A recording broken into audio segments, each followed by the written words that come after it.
নমস্কার বন্ধুরা, আমার ঘর সংসার চ্যানেলে আপনাদের সবাইকে জানাই অনেক অনেক স্বাগত, অনেক অনেক ভালোবাসা।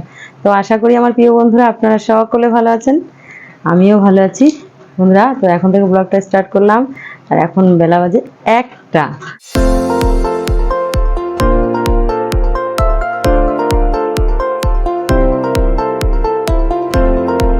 আর সকাল থেকে কাজকর্ম কিছুই শেয়ার করিনি, কারণ আজকে গল্পটা একটু বড় আছে বন্ধুরা, সেই কারণে আজকে কিন্তু একটা ভূতের গল্প।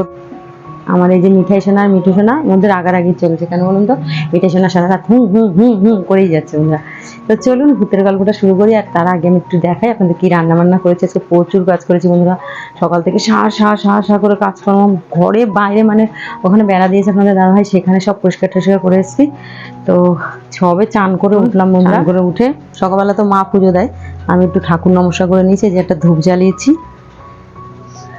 আর এই যে এখানে আমার বৃষ্টির মা বসে আছে, এই যে আমার বৃষ্টি শোনা কোথায় দেখবেন, এই দেখুন বৃষ্টির দুষ্টুমিটা একটু দেখুন, বৃষ্টিকে একটু না দেখালে হয় বলে। এই যে একটু দুষ্টুমিটা দেখুন, বৃষ্টি ওরে ওরে বাবা, ওরে বাবা কি এখানে রান্না করেছি। এই যে ভাত, মা অন্নপূর্ণার ভোগ মনে হচ্ছে। এক গামলা ভাত, আমার চাঙ্গু বন্ধুরা খায় না, ওই জন্য আমার বেশি ভাত লাগে, আপনাদের তো অনেক ভিডিওতেই বলেছি বন্ধুরা। আর এখানে হচ্ছে উচ্ছে ভাজা, এই যে বেগুন ভাজা, আর এখানে হচ্ছে এই যে ফুলকপি আলু দিয়ে রুই মাছের ঝোল, আর এখানে হচ্ছে টমেটো দিয়ে ডাল। ডালটা কিন্তু বন্ধুরা আমি আজকে করিনি, কালকের ছিল, সেই ডালটাই আমি জাল দিয়ে নিয়েছি, ফুটিয়ে নিয়েছি, কারণ কালকে অনেকটা ডাল রয়েছে, আজকে ডাল করলে আবার নষ্ট হবে সেই কারণে। আর এখানে গোলা রুটি করেছিলাম, যেহেতু আমার কর্তার সুগার, ও আবার এমনি রুটি থেকে গোলা রুটিটা বেশি পছন্দ করে, কিন্তু মিষ্টি দিয়ে না, নুন দিয়ে। আগে মিষ্টি দিয়ে করে দিতাম, সুগার ধরা পড়ার পর থেকে এখন নুন দিয়েই দিই। বেগুন ভাজা দিয়ে তারপরে খেয়েছি। কি হলো, এখানে চলে আসলি কেন? আর এখানে এই যে একটা লেবু এনেছে, গন্ধরাজ লেবু, আপনাদের দাদা ভাই, বেশ ভালোই হয়েছে, ডালের সাথে খাওয়া যাবে। ডালের পাতে গন্ধরাজ লেবু ডাল দিয়ে খুব ভালো লাগে। আমার কাগজি লেবুটা বেশি ভালো লাগে বন্ধুরা, তো কাগজি লেবুর গন্ধটা আমার বেশি ভালো লাগে। যেহেতু গরম পড়েছে বন্ধুরা, প্রচুর গরম পড়েছে, কালকে রাত্রেবেলায় ঠিক করে আমাদের ঘুম হয়নি।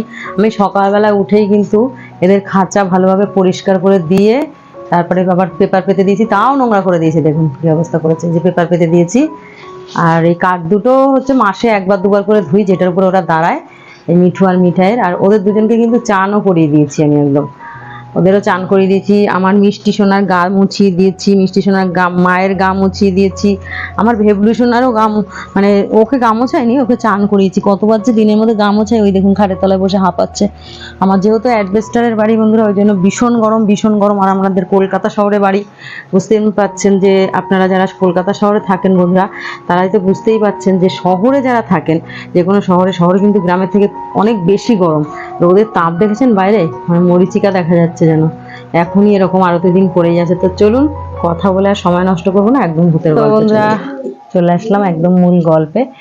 আর আজকে যে ঘটনাটা আপনাদের সাথে শেয়ার করব, সেই ঘটনা হচ্ছে একজন গৃহকর্ত্রীর ঘটনা, ভূতের ঘটনা। তো ভূতের গল্পটা আজকে যে বলবো, মন দিয়ে শুনবেন বন্ধুরা, ভিডিও একদম স্কিপ করবেন না, আশা করি আপনাদের খুব ভালো লাগবে। তো বন্ধুরা, সুখনগর গ্রামে ছিল বিনোদিনী রায় বলে একজন গৃহকর্ত্রী, মানে উনি হচ্ছে গিয়ে বলতে পারেন যে রায়বাড়ির মালকিনী ছিল। তো বিনোদিনী রায়ের বেশ ভালো বয়স হয়ে গেছিল। ওনার বিয়েতে কিন্তু ওনার বাবা, উনি যেহেতু চৌধুরী পরিবারের বউ মানে মেয়ে ছিল, আর রায়বাড়িতে বিয়ে হয়েছিল, ওনার বাবা কিন্তু বেশ দান সামগ্রী ভালো দিয়েছিল, খাট পালঙ্ক সবই দিয়েছে। তো উনি যখন বিয়ে হয়ে আসেন রায়বাড়িতে, তো বেশ ভালোই ওনার জীবন কেটেছে। ওনার 6 ছেলে 3 মেয়ে, বেশ ভালো জীবন। তো বন্ধুরা, একটা সময় যখন বিনোদিনী রায়ের ছেলে মেয়ে সব বড় হয়ে গেছে, তাদের বিয়ে থা দিয়েছে, তাদের নাতিপুতি হয়ে গেছে তাদের ঘরে, বিনোদিনী রায়েরও তো কিন্তু অনেক বয়স হয়ে গেছে। আর বিনোদিনী রায় যেরকম ছিল দেখতে সুন্দর, সেরকম ছিল তার বুদ্ধি। তো সব মিলিয়ে বিনোদিনী রায়ের জীবনটা কিন্তু ভালোই কেটেছে, যাক একদম নাতিপুতি ছেলে বউ মেয়ে জামাই নিয়ে ভরাপুরা সংসার। তো একদিন হঠাৎ করে বিনোদিনী রায়ের যখন ধরুন ওই 60-65 বছর বয়স, তখন ওনার স্বামী মারা যায়। অনেক বছরই স্বামীর সাথে কাটিয়েছে। তো তখন ওনার স্বামী ওনাদের ছেড়ে ইহকাল ছেড়ে পরকালে গমন করে। তো তখন থেকেই বিনোদিনী রায়ের একটু মনটা ভেঙে যায়। তখন থেকে ছেলেদের বলতে শুরু করে যে আমি আর মনে হয় বেশি দিন বাঁচবো না। তো ওনার বাবা যে দান সামগ্রী দিয়েছিল বন্ধুরা, সেইগুলো কিন্তু বিনোদিনী রায়ের ভীষণ প্রিয় ছিল, ভীষণ প্রিয়। তার মধ্যে সব থেকে প্রিয় যেটা ছিল সেটা ছিল ওনার খাট, পালঙ্ক দিয়েছিল ওনার বাবা, সেই পালঙ্ক কিন্তু ওনার ভীষণ প্রিয় ছিল বন্ধুরা।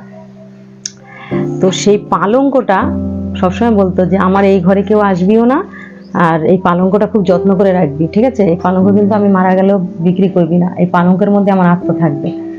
তো ওনার ছেলেরা ভাবতো কি বলে মা। তো যথারীতি বেঁচে থাকতে তো এরকমই বলতো, সারাক্ষণ ওই বিশ্রাম করতো পালঙ্কের মধ্যে, কিছু হলে পালঙ্কে সারাক্ষণ যত্ন করতো, মুছে ঠুছে একদম কাজের লোকদের হাত দিতে দিত না। হ্যাঁ, তো যথারীতি যখন বিনোদিনী রায়ের 68 বছর এসে 78 বছর বয়স হয়, তখন বিনোদিনী রায়ও মারা যায়। রায়বাড়ির থেকে দুজনেই চলে গেল কর্তাগিন্নি। তো বিনোদিনী রায় মারা যেতে বন্ধুরা, তার সেজো ছেলে বলল যে এই খাটটা আমি নেব। তো সেজো ছেলের বউ নিজের ঘরে পালঙ্কটা নিয়ে গেছে, নিয়ে গিয়ে সেই পালঙ্কে বৌমা ঘুমাতে শুরু করলো। যখন বৌমা ঘুমাতে শুরু করেছে, বিনোদিনী রায়ের আত্মা তো ওই পালঙ্ক ছাড়েনি বন্ধুরা। সে বলছে যে কিরে, বৌমাকে একদিন মানে রাত্রেবেলায় বৌমাকে বলছে কিরে, ছেলেকে বলছে তোকে বলেছিলাম না তোদেরকে যে আমার এই পালঙ্ক অনেক প্রিয়, এই পালঙ্কে হাত দিবি না, কেউ ধরবি না, পালঙ্কটা যত্ন করে রাখবি, সেই পালঙ্কে হাত দিয়েছিস। ওনার ছেলের বউ তো খুব ভয় পেয়ে গেছে বন্ধুরা, দিয়ে বলছে না না আমি এই পালঙ্কে আর ঘুমাবো না, আমাদের ক্ষমা করে দাও। দিয়ে বড় ছেলে মেজো ছেলেদের সবাইকে বলছে, ছোট ছেলেকে সবাইকে বলছে জানিস দাদা, জানিস ভাই এরকম আবার। ওরা বিশ্বাস করছে না, বলছে হ্যাঁ রে এরকম। তো ছোট ছেলের খুব সাহসী ছিল, বিনোদিনী রায়ের যে ছোট ছেলে ছিল সে খুব সাহসী ছিল। সে একদিন মায়ের খাটে শুয়েছে তখন। তো খাটে যখন শুয়েছে বন্ধুরা, তখন বিনোদিনী রায় আবার এরকম গর্জন শুরু করেছে, এই বারণ করেছি না, আমার খাটে কেউ হাত দিবি না, এত বড় সাহস তুই আমার খাটে শুস। তখন বিনোদিনী রায়ের ছোট ছেলে বলছে মা আমি তো তোমারই ছেলে, তা কি হয়েছে, খাটে শুয়েছি, তুমি মরে গিয়েও একটুখানি নিজের মোহ মায়া ছাড়তে পারছো না, তুমি তো আর বেঁচেই নি। মা বলছে বেঁচে থাকি না থাকি তোদের বলেছি না আমার খাটে হাত দিবি না, আমার খাটে শুবি না কেউ, যা আমার ঘরে আমার খাট রেখে আয়। তখন ছেলেরা ভাবলে তো মহা মুশকিল হলো, মায়ের আত্মা তো সত্যিই খাটের মধ্যে রয়েছে, এখন কি হবে। বড় ছেলে একটু ভীতু টাইপের ছিল, সে তো খুব ভয় পেয়ে গেছে। তোমার মিষ্টি সোনার কি হলো, আসো শোনা। সে তো খুব ভয় পেয়ে গেছে, বাবা কি হলো, এখন মায়ের আত্মাকে কি করে ইসে করবো। তো বন্ধুরা সব ছেলেরা মিলে ঠিক করলো যে বিনোদিনী রায়ের ওই পালঙ্ক বিক্রি করে দেবে। ওমা হঠাৎ করে সত্যি একজন লোক জোগাড় করে পালঙ্কটা বিক্রি করে দেয়। তো বন্ধুরা যেদিন এই পালঙ্ক বিক্রি করার কথা ওঠে, সেদিন তো সারা বাড়িময় বিনোদিনী রায়ের আত্মা কি যে তাণ্ডব করেছে, গাছপালা ভেঙে চুরে তছ নছ করে দিচ্ছে, বাসন কোসন সব ফেলে দিচ্ছে, বলছে আমার খাট বিক্রি করবি? হ্যাঁ হতচ্ছাড়াগুলো, এর জন্য তোদের মানুষ করেছিলাম, আমার খাট বিক্রি করবি? আমার বিয়ের পালঙ্ক আমার বাবা দিয়েছিল কত শখ করে আমাকে, সেই পালঙ্ক বিক্রি করবি? লক্ষ্মী ছাড়াগুলো সে ঝ্যাঁটা ছুঁড়ে মারছে, মানে বিনোদিনী রায়ের আত্মা একদম তাণ্ডব চালাচ্ছে বাড়ির মধ্যে বন্ধুরা। কি বলবো আপনাদেরকে, মানে এই ঘটনা কিন্তু একদম সত্য ঘটনা বন্ধুরা। তো এতটা তাণ্ডব করছে, তখন ওনার ছেলেরা খুব ভয় পেয়ে গেছে। তখন বন্ধুরা বলছে না এই খাট বিক্রি করলেও তো শান্তি নেই, কি হবে দাদা এখন। ছোটো ছেলেরা বলছে কি হবে দাদা এখন। তখন বলছে কি যে ঠিক আছে, কি বিক্রি করার দরকার নেই, চল মার ঘরে রেখে আসি। বলছে মা তো সারা জীবন মার আত্মা তাহলে আমাদের বাড়িতেই থাকবে দাদা, তুই সেটা ভেবেছিস? তখন কি হবে? বলছে তাহলে এখন কি করা যায় কি। তখন বলছে কি যে বন্ধুরা যেরকম পড়েছে গরম, আর এই গল্পটার কথা ভেবেই আমার ঘাম ছুটে যাচ্ছে। যাই হোক, তখন মানে ওনার ছোট ছেলে তখন ঠিক করলো যে না এইটা মার ঘরেই রেখে আসি। তো বন্ধুরা মার ঘরে রেখে এসছে। এবার বিনোদিনী রায়ের ছোটো ননদ বেড়াতে এসছে, সব ঘরে তো এতগুলো ছেলে মেয়ে সব ঘরে রয়েছে, তখন ওনার ছোটো ননদকে ওই ঘরে শুতে দিয়েছে খাটের উপরে। ছোটো ননদ আর ছোটো ননদের বরকে খাটে শুতে দিয়েছে বন্ধুরা। খাট ধরে সারা ঘর ঘুরাচ্ছে, খাট উঠে গেছে আরো 10 হাত উপরে, ঘরের উপরে আরো 5-10 হাত উপরে উঠে গেছে খাট, উঠে গিয়ে খাট শুদ্ধ খুঁড়ছে। আগেকার বাড়ি তো খাট শুদ্ধ ঘুরছে। আর তো খুব চিৎকার করছে, ওরা সবাই দৌড়িয়ে এসে দেখছে খাট এতটা উঁচুতে। তখন বলছে মা মা তুমি শান্ত হও, ছেলেরা বলছে মা তুমি শান্ত হও, আমাদের ভুল হয়েছে, আমাদের ভুল হয়েছে। বলছে ভুল হয়েছে? ছোট ছেলেকে ছুঁড়ে মারলো একটা বাসন, হ্যাঁ ছোট ছেলের মাথা ফুলে আলু, এক বাসন ছুঁড়ে মেরেছে, একটা ঘটি ছিল পিতলের সেটাকে ছুঁড়ে মেরেছে। ব্যাস ছোট ছেলে তখন বললো যে পিসি তোমরা নেমে আসো, তখন ধুম করে খাটটাকে ফেলেছে, সঙ্গে সঙ্গে নেমে এসছে। বলছি এটা কি এটা কি? বলছে কি তুমি নেমে আসো পরে বলছি।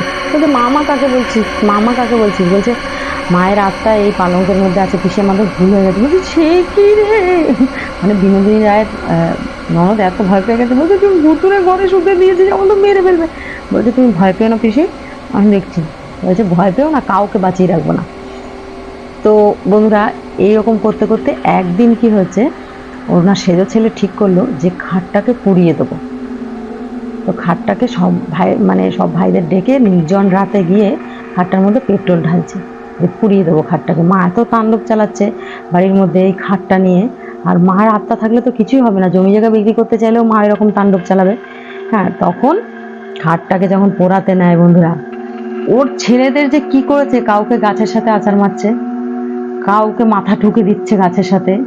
হ্যাঁ, একটা ছেলেকে নিয়ে মানে দড়ি দিয়ে বাঁধছে, মানে গাছের সাথে কাঁঠাল গাছের সাথে দড়ি দিয়ে বাঁধছে। বলছে আমার খাট পোড়াবি, আমার খাট পোড়াবি, দাঁড়া। এবার ওদের ঘরের খাট ফাট বাসন কোসন সব ছুঁড়ে ছুঁড়ে ফেলছে। আর ওই সেজো বউ যেহেতু এই বুদ্ধিটা দিয়েছিল, সেজো বউকে এরকম চরকির মতন ঘুরাচ্ছে ওই বিনোদিনী রায়ের আত্মা। হ্যাঁ, চুলের মুঠি দুটো টাকস টাকস টাকস এরকম করে মারছে। বলছে অত ছাড়ি, তোকে আমি দেখে শুনে এনেছিলাম এর জন্য, হ্যাঁ শাশুড়ির পালঙ্ক পুড়িয়ে দেবা, তোর বাবা খাট দিচ্ছে, ওই খাট পোড়াও, দাঁড়া। তো বন্ধুরা সঙ্গে সঙ্গে দেখা গেল খাটটা ঘরের থেকে চলে গেল উঠানের মাঝখানে। উঠানের মাঝখানে গিয়ে খাটের মধ্যে কে কেরাসিন তেল ঢালছে কেউ দেখতে পাচ্ছে না, সেই কেরাসিন তেল ঢেলে খাটে ফট করে আগুন ধরে গেল সেজে বউয়ের খাটে। সেজে বউ তো হাউমাউ করে কাঁদছে। তখন বলছে কি তোদের পোড়াবো এবারে সব কটাকে। আমি বলেছি না আমার পালঙ্কে হাত দিবি না, তাও হাত দিচ্ছিস। আবার এমনি সেমনি আমার পালঙ্ক পোড়াতে গেছিস, তোদের কাউকে বাঁচিয়ে রাখবো না, তোদের কাউকে বাঁচিয়ে রাখবো না।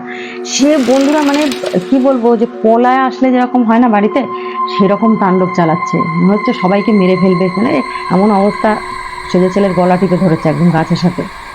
তখন যে বড় বৌমা বলছে মা আমরা সবাই ক্ষমা চাইছি আপনার কাছে, আর আপনার তো সব থেকে প্রিয় আমি ছিলাম মা, বড় বৌমা আপনার প্রিয় বড় বৌমা, আমি বলছি মা আপনার পালঙ্কে কেউ হাত দেবে না, আপনার ওই ঘরেই আমি কাউকে ঢুকতে দেবো না।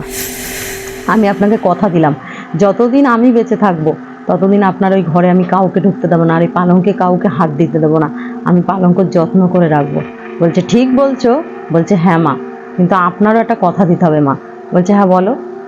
বলছে কেউ যদি ভুলবশত, সবাই তো জানে না আমাদের বাড়ি আত্মীয় স্বজন আসলে, কেউ যদি ভুলবশত আপনার পালঙ্কে হাত দেয়, ঠিক আছে, আমার মানে চোখের আড়ালে, আপনি কিন্তু কোনো রকম তাদের কোনো ক্ষতি করবেন না। বলছে ঠিক আছে, কিন্তু জেনে শুনে যদি আমার পালঙ্কে কেউ শোয় বা হাত দেয় বা আমার পালঙ্কের কোনো ক্ষতি করার চেষ্টা করে, তাকে কিন্তু আমি বাঁচিয়ে রাখবো না। কথাটা যেন মনে থাকে। দুম দাম করে লাথি ঘুষি, মানে কে যে মারছে কেউ দেখছে না, ছেলেগুলো শুধু আচার পাচার খাচ্ছে। ঠিক আছে, তখন তাড়াতাড়ি করে গাছ থেকে বড় ছেলেকে খুলে দিল, ছোট ছেলেকে গলা টিপে ধরেছিল, ছেড়ে দিয়েছে। হ্যাঁ, তো বলছে মা এটা আপনি ঠিক করলেন, সেজে বউর খাটটা পুড়িয়ে দিলেন। বলছে হত ছাড়ি, আর যদি একটাও কথা বলে না সেজে বউ, ওকে আমি প্রাণে মেরে ফেলবো, ও আমার পালঙ্ক পুড়িয়ে দেবে। আমি কিন্তু ওই বাড়ির কোনায় ওই তেঁতুল গাছেই থাকি, ঠিক আছে, আমার আত্মা শান্তি পাবে না কিন্তু ওই খাট পালঙ্কের যদি কিছু হয়। বড় বৌমা তুমি আমাকে কথা দিলে। বলছে হ্যাঁ মা আমি কথা দিলাম, আর আপনি আজকের থেকে আপনিও কিন্তু কারোর ক্ষতি কোনো করবেন না, ঠিক আছে, আপনি মরে যান আর যাই করেন, সে তো আপনার তো সন্তান আমরা, বলুন সবসময় আমাদের আশীর্বাদ করবেন আপনি। বলছে সে আমি আশীর্বাদ করব, কিন্তু আমার পালঙ্কে হাত দিলে আমি কাউকে ছাড়বো না। তো বন্ধুরা যাই হোক, পুজো আচরা করছে বড় বৌমা, আর ওই পালঙ্ক ওই বিনোদিনী রায়ের ঘরে নিয়ে সাজিয়ে গুছিয়ে সেই থেকে কিন্তু ওইভাবেই থাকে। আজকে বিনোদিনী রায়ের বড় বৌমা নেই বেঁচে, সেও মারা গেছে, অনেক বছর হয়েছে বন্ধুরা। তো বিনোদিনী রায়ের অন্য যারা বৌমারা আছে, মেজো বউ, সেজো বউ, ছোটো বউ, ন বউ, ফুল বউ, তারা কিন্তু সবাই ওই পালঙ্ক যত্ন করেই রাখে, আর বিনোদিনী রায় তাতে খুব খুশি। বিনোদিনী রায়ের আত্মাও আর বাড়ির কাউকে কোনো ক্ষতি করে না বন্ধুরা। তো একটা কথা মনে রাখবেন বন্ধুরা, কারোর যদি কোনো শখের জিনিস বা আশার জিনিস থাকে, সেই জিনিসে সত্যিই যদি কেউ ইসে করে, মানে আমি আমাকে দিয়েই বলছি, আমার ঘরের যে আলমারিটা আপনারা দেখতে পান, ওইটা কিন্তু আমার ভীষণ প্রিয়। সেরকম প্রত্যেকটা মানুষের একটা একটা জিনিস প্রিয় থাকে। সেই জিনিসটা যদি মানুষটা বেঁচে থাকতে বলে কখনো যে ওই জিনিসটা বিক্রি করবি না কোনো দিন, বা জিনিসটা কোনো ক্ষতি করবি না, জিনিসটা কেউ ধরবি না, ওটা ওরকমভাবেই যত্ন করে রাখবি, সেই কথাটা রাখার চেষ্টা করব আমরা সকলেই। এটা সবসময় আমার মাথায় রাখবো যে ওটা সেই মানুষটার খুব প্রিয় একটা জিনিস। তো বন্ধুরা, আজকে ছিল এই বিনোদিনী রায়ের গল্প। এই গল্পটি পাঠিয়েছে আমার বোনের যা, সে তার জন্য আপনাদের সাথে এই গল্পটি শেয়ার করলাম। আমাকে বললো, দিদি এই গল্পটি শেয়ার করো না, আমার বাপের বাড়ির ওখানের গল্প, তো তুমি শেয়ার করো, তাহলে আমার খুব ভালো লাগবে। তো ওই জন্য শেয়ার করলাম। বন্ধুরা, যদি গল্প ভালো লাগে অবশ্যই আমার পাশে থাকবেন, আর ভিডিওটা যারা দেখতে ভালোবাসেন এখন চ্যানেল সাবস্ক্রাইব করবেন, চ্যানেলটা সাবস্ক্রাইব করে একটু বেশি বেশি করে আমাকে সাপোর্ট করবেন। বন্ধুরা, আপনাদের ভালোবাসা, সাপোর্ট, আশীর্বাদ একমাত্র কামনা। টাটা।